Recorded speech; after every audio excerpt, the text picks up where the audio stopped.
Good evening and welcome to the National Theatre for this, the third in our series of informal conversations with major performers.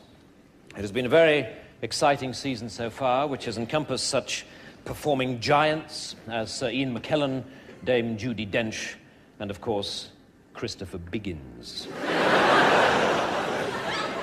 But tonight we are to welcome a man who, although no giant, has nevertheless made a huge impression in his chosen field. Ladies and gentlemen, Mr. Elton John.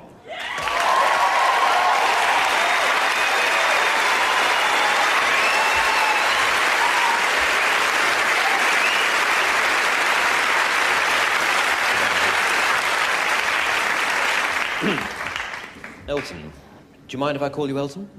No, it's fine. Good. Well, Elton. I'm sure the first question that everybody would like to ask you is this. Funny name, Elton. How did you come by it?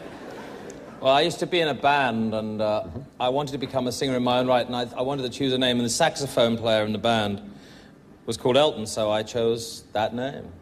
Hmm? Did you ever consider John Elton?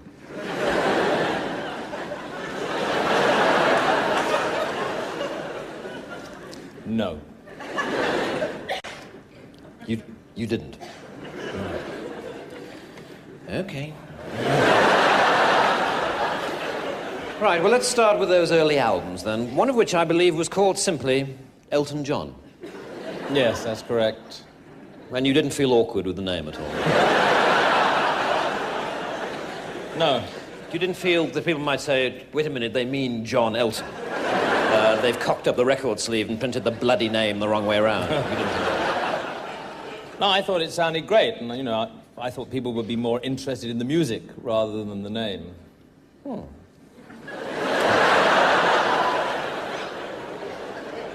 Now, to the songs themselves, many of the lyrics were, of course, written by Bernie Taupin. Yes, that's right. Yes. Well, I'd like to talk about Bernie for a while, since obviously he's been an enormous influence on your career.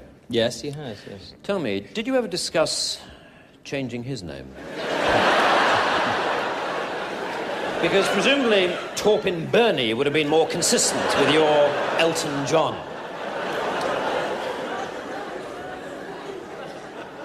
Look, do you want to talk about the old songs or not? All right, the songs.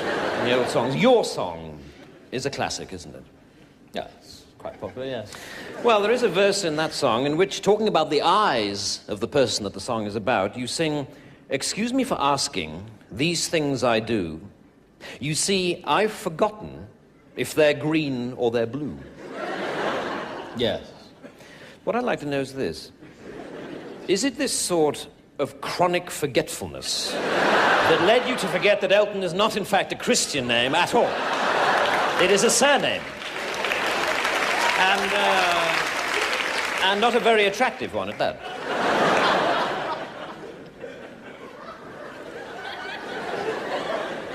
Let's talk about something else, shall we? Forget the name. All right, Mr. John.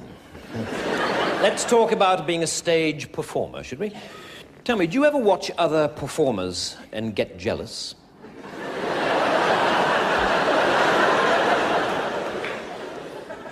I'm not sure I follow you there. I mean, jealous of what?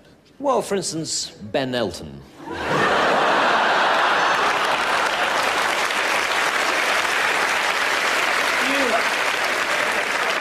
Well, I don't have to do this, you know. All right. Look, I'm sorry. Go. All right. Fair enough, moving on then. Many consider your masterpiece, of course, to be the album Goodbye Yellow Brick Road. And there is one song that people are particularly moved by called Candle in the Wind. Yes, a lot of people seem to like that song. Now, this song is in fact dedicated to Norma Jean Baker, who, of course, changed her name to Monroe Marilyn. Marilyn Monroe. My point exactly.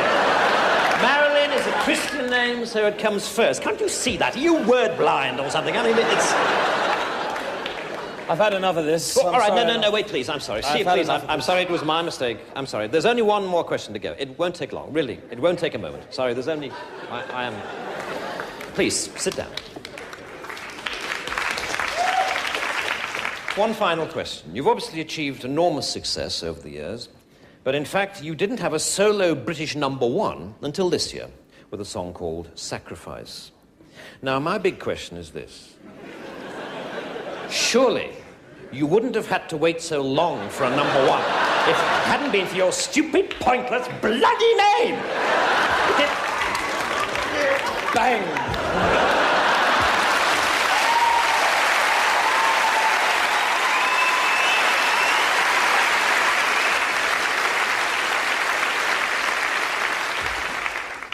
What a head, Dick.